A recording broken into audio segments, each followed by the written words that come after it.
Video ini direkam pada tanggal 20 Juli 2023. Video ini tentang menghitung kisaran harga wajarnya saham IPCC. Menghitungnya menggunakan proyeksi dividen 2024. Di luar saham IPCC ini saya udah bikin bocoran saham-saham yang layak invest.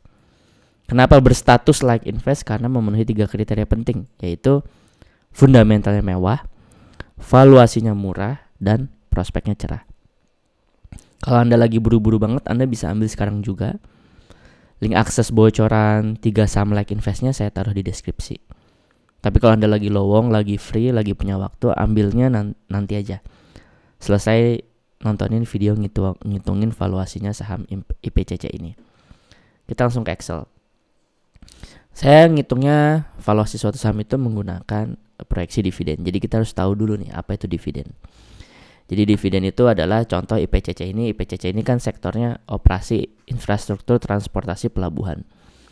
Dan dia namanya bisnis berarti ngambil untung. Nah, pas lagi IPCC ini dapat untung, keuntungannya itu dibagiin nggak ke para investor sahamnya? Dibagiin nggak ke para holder sahamnya?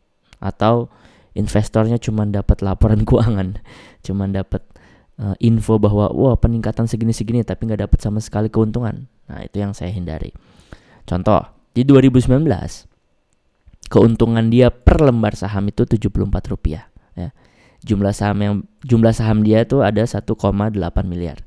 Nah, di 2019 per satu lembar saham itu bernilai Rp74. Keuntungan tuh ya. Nah, dari 74, 56 dibagi nih ke para investornya. Nah, 56 itu 75%-nya dari 74. 75% itu sebutannya DPR. DPR, Dividend Payment Ratio. Jadi ngomongin dividen itu simpelnya ngomongin DPR. Kita lanjut ya. 2019 DPR-nya 75%. 2020 0%, nggak ngebagin sama sekali. Wajar, karena dia aja boro-boro untung tapi dia malah rugi, minus Rp13 per lembar sahamnya. 2021 DPR-nya 70%, 2022 DPR-nya 70%. Sampai sini saya harap Anda udah paham nih apa itu dividen, apa itu DPR gitu ya. Nah, sekarang untuk kita bisa tahu kisaran murah, wajar, dan mahalnya si IPCC ini berapa, kalau dari sudut pandang dividen, kita mesti ngerjain 2 PR. Satu, PR pertama, memproyeksikan labanya. Ya, labanya berapa itu PR pertama. Yang PR kedua, memproyeksikan DPR terhadap laba yang didapat. Ya, karena nanti ujung-ujungnya kita ngitungin kita dapatnya berapa. Nah, dari situ baru kita ngitung. Oke. Cuman sebelum kita mulai ngitung harga wajarnya saham IPCC ini, mumpung Anda masih nonton, saya minta tolong sekaligus saya percayakan ke Anda untuk tekan tombol like, lalu tulis IPCC di komen. Ya. Makin banyak yang ngelakuin itu, makin membuat video ini dipandang baik sama algoritmanya YouTube. Ya, kalau tambah-tambah mau subscribe itu silahkan, terserah Anda. By the way, channel ini nggak ngaktifin AdSense. You know lah, ya. Oke.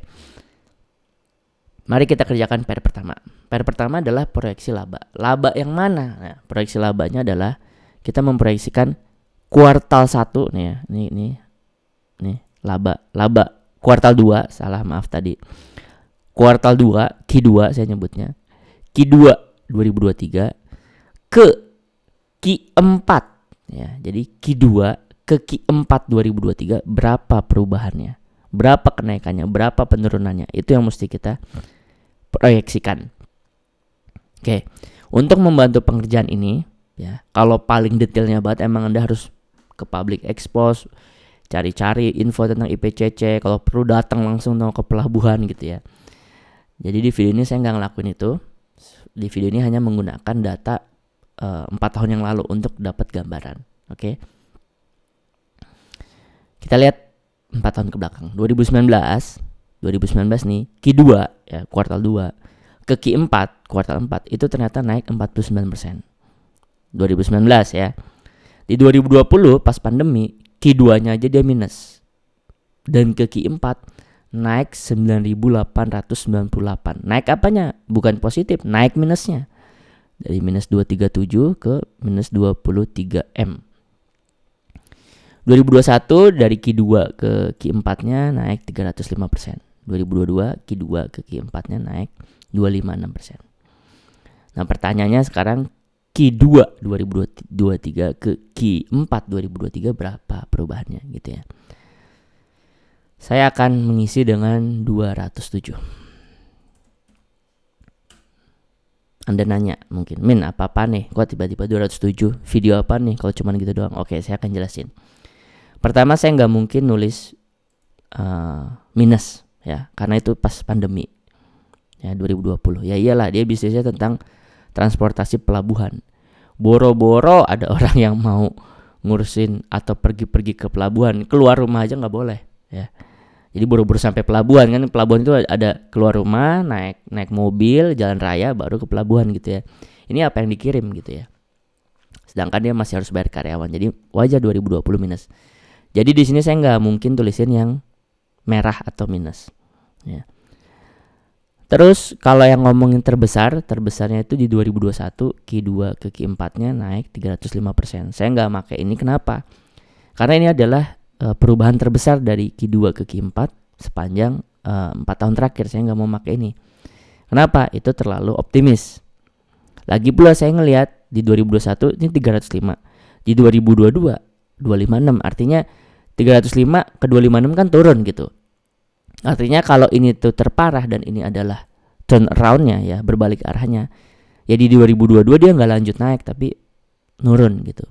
Jadi aneh bagi saya kalau untuk memproyeksikan 2023 ya itu saya pakai 305, terlalu optimis. Tapi 49 saya juga nggak mau gitu ya. 49 ini kekecilan ya, beda-beda tipis sama pas 2020 kan parah banget, 49 masih kekecilan. Jadi saya akan pakai di bawah 305 dan di bawah 256. Nah, berapa yang saya pakai? 207. Nah, 207 dari mana? Simpelnya, saya tahu ini nggak akurat, tapi ini menggunakan sampling data aja. 305 ya, 305 dikurang 256 sama dengan 49. Jadi kalau tahun ini turunnya sama kayak dari 2021 ke 2022, saya pakai untuk yang segini. Hasilnya 207 ya. 256 dikurang 49. Hasilnya 207. Itulah kenapa angka 207. Jadi dengan anggapan tahun ini turun lagi nih. Turunnya sebesar 2021 ke 2022 ya. Itu basicnya. Nggak akurat tapi nggak terlalu jauh, nggak terlalu optimis, nggak terlalu pesimis gitu. Oke, pada pertama udah selesai ya. Sekarang PR kedua. PR memproyeksikan DPR. Ini DPR kebutuhan IPCC gampang banget. Kenapa? 2019 dia 75 DPR-nya. 2020 dia nggak bagiin karena rugi. Wajar. Saya lebih suka saham seperti ini sebenarnya secara pribadi. Ketika dia minus dia nggak maksain bagiin. Ya emang nyesek bagi investornya, tapi ya emang lagi minus, masa mau dipaksain? Kalau dipaksain uang kas perusahaan berkurang. Kalau berkurang nanti lama-lama berkurang dividennya nurun juga. Dan kalau nurun juga ya ujungnya kecil-kecil juga. Jadi sebenarnya saya suka nih perusahaan kayak gini. Ketika lagi minus dia nggak bagiin, make sense ya, masuk akal. 2021 70, 2022 70, berarti bisa diambil gambaran ya dia kalau nggak 70 75 gitu ya. Dan di 2023 ini karena nggak minus ya, ini kan minus pas pandemi, ya kemungkinan besar nggak 0% lagi ya. Jadi di antara 70-75. 70 sama 75, kecilan 70 saya pakai 70 karena 70 adalah angka yang nggak terlalu ngarep-ngarep banget. 75 berarti kan lebih tinggi angka ngarep gitu ya. Saya pakai 70. Oke. PR kita udah selesai dua-duanya. Jikalau proyeksi Q2 ke Q4 di 2023 ini beneran naik 207%. Dan jikalau proyeksi DPR untuk keuntungan tahun 2023 beneran 70% DPR-nya, maka harga murahnya IPCC itu ada di 933. Atau per video ini dibuat ya, harga IPCC per 20 Juli 2023 di harga 795. Itu masih ada jarak, masih ada gap 17% sebelum nyentuh harga murah. 17% sebelum nyentuh harga murah. Harga murah loh ya. Harga wajarnya ada di 1.400. Masih ada gap 76% dari harga yang sekarang. Dan harga mahalnya atau harga ya layak untuk di TP gitu 135%. Masih ada gap 135% dari harga IPCC per video ini dibuat, yaitu 795. Jadi sampai sini kesimpulannya apa? Ya secara valuasi saham IPCC ini sedang berada di harga murah. Bahkan di bawah harga murah, karena nyentuh harga murahnya aja masih ada gap 17%. Jadi buat Anda yang mau beli, buat Anda yang mau hold, buat Anda yang mau tambah muatan, itu silahkan gerakan Anda sendiri, naluri Anda sendiri. Saya hanya menyampaikan datanya aja. Buat yang mau sahamnya dihitungin juga kisaran harga wajarnya, silahkan tulis kode sahamnya di komen. Buat yang tadi belum nge-like ya, tolong sekarang di like videonya dan tulis IPCC di komen gitu ya. Kalau mau tambah subscribe itu terserah Anda. Kalau Anda subscribe berarti Anda bisa dapat notif ketika video-video ngitung valuasi kayak gini rilis. Oke. Template Excel yang Anda lihat ya, yang sedang Anda lihat namanya SNET, singkatan dari SNET. SN itu saham nyantai karena nama channelnya saham nyantai. ET itu Excel template.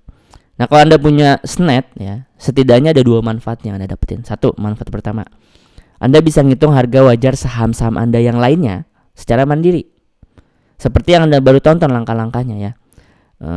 Proyeksi laba, proyeksi DPR. Selesai. Anda nggak gampang FOMO, ini manfaat yang kedua ya. Anda nggak gampang FOMO atau Anda nggak gampang nafir, karena Anda tuh udah tahu kisaran murah, wajar, dan mahal suatu saham tuh ada di harga berapa kalau Anda punya SNET ini gitu ya. Link info dan pembelian SNET saya taruh di deskripsi. Dan kalau Anda mau tanya ya oke, seakurat apa sih Min? Kalau seakurat apa saya nggak tahu karena saya nggak beli seluruh saham di IHSG.